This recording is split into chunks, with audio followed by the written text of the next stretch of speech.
Il nous vient de la vallée de la Bruche, mais son accent est un peu différent du nôtre. Il nous parle de l'histoire du rock'n'roll. Il sera sur la scène du Zornhof à Mons-Villers le 23 avril. Je vous propose tout de suite de découvrir quelques images de la performance de M-Sol et on en parle tout de suite après. Just give me some of that rock and roll music. Any other way you choose it. It's got a backbeat, you can't lose it. Any old time you use it. It's gotta be rock and roll music. If you wanna dance with me. If you wanna dance with me. Way down south they give a jubilee. Them Georgia folks they had a jamboree. They're drinking homebrew from a wooden cup. They started dancing and got all shook up. That's why I go for that rock and roll music. Any old way you choose it. It's got a backbeat, you can't lose it. Any old time you use it. It gotta be rock and roll music. If you wanna dance with me. If you wanna dance with me. Alors M-Sol, carrément l'histoire du rock'n'roll, c'est une conférence ou c'est un concert du coup? C'est commencé par une conférence et puis les gens m'ont poussé, incité pour créer un concert. Donc je commence en 1946 avec du boogie woogie et puis je vais jusqu'à 1959, début du soul music et puis la mort de Buddy Holly. Alors vous avez un léger accent, hein, on peut le dire quand même, vous venez du Canada.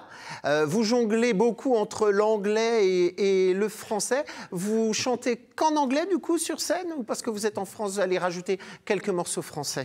Pas pour ce spectacle, mais je fais mon dialogue avec un jukebox, Jupiter le jukebox. Donc on discute ensemble les origines du rock'n'roll. On parle pas que seulement de les grands tubes que je chante, mais aussi comment ils sont pris, quand ils sont développés, et les producteurs, les auteurs, compositeurs, et un peu justement les styles qu'ils ont. Qui a influencé qui? Ça va être ça aussi? C'est ça justement, oui. Voilà, puisque c'est un enchaînement, on va dire, de culture musicale. Quelles sont vos influences à vous? Parce que vous êtes interprète, mais vous êtes aussi compositeur, vous écrivez, je suppose. Vous, c'est... Votre ADN, c'est quoi? Un peu de tout. Mon père était un violonneux, donc pas un violoniste. Un violoniste, il joue de la musique classique. Un violonneux, il fait danser le monde. Et puis ma mère était aussi pianiste. On a écouté à tout à la maison pendant mon enfance.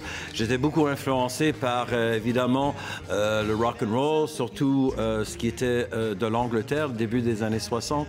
J'aime un peu de tout. Ça veut dire que sur scène, on voit que des reprises, c'est de l'interprétation? C'est ça. Alors, première question, enfin pas dernière question, mais la question qui nous interpelle tous, qu'est-ce qu'un Canadien fait dans la vallée de la Bruche? Voilà. Je ne sais pas. Écoute, mon père était français d'origine de Nantes. Je voulais m'installer en France. J'étais à Paris, j'ai trouvé que c'était un peu impossible, justement à Paris. J'ai des amis ici à Strasbourg. J'ai fait un petit concert ou deux ici et il y avait des Allemands qui m'ont incité de venir chez eux. Donc j'ai trouvé, pour aller chanter en anglais, c'était beaucoup plus facile de trouver des dates en Allemagne. Donc j'ai décidé, pourquoi pas m'installer à Strasbourg.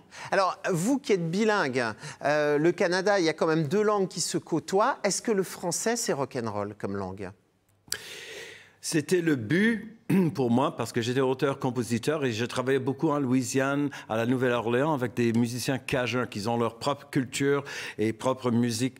Et c'est ces gens-là, en travaillant avec eux pendant une quinzaine d'années ou quelque chose, qui m'ont incité d'écrire des chansons avec le rythme de l'Amérique du Nord, mais avec des textes en français. Donc oui, ça existe. Et c'est plus facile pour vous, en tant qu'auteur ou compositeur, d'écrire en français ou d'écrire en anglais?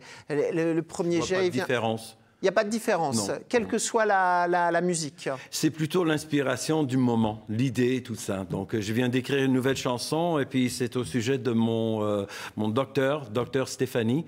Et j'étais là en consultation et puis j'attendais un tout petit peu et j'ai eu une inspiration. Puis voilà, le lendemain, j'avais une chanson. Et c'était en français. C'est l'inspiration qui m'a... Alors, on va vous voir sur scène. Ça se passera le 23 avril au Zornhof à Mons-Villers. Mais pour ceux qui n'auront pas la chance de vous voir sur scène, prochaine. Est-ce qu'il y a un album qu'on peut trouver et où peut-on le trouver?